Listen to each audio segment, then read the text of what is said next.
India ranks number 1 to number 2 in terms of users investing in cryptocurrency and currently 123 million Indians crypto में invested हैं, जिनमें maximum Gen Zs और millennials हैं। और अगर crypto का रिटर्न देखें तो लास्ट 10 इयर्स में क्रिप्टो ने 20,000%, लास्ट 5 इयर्स में 98% और लास्ट ईयर -30% रिटर्न दिया है।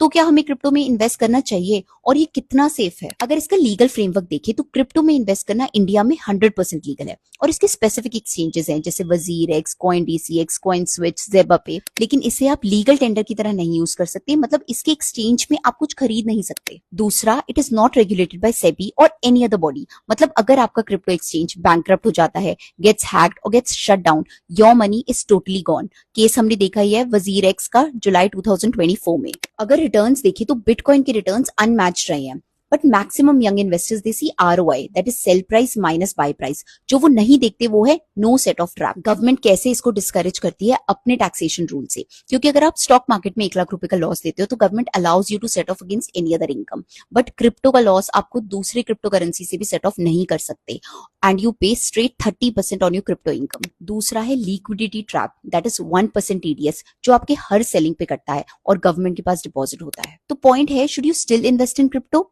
यस, अगर आप ये जानते हो कि बिटकॉइन का डेविएशन निफ्टी से 5x रहता है।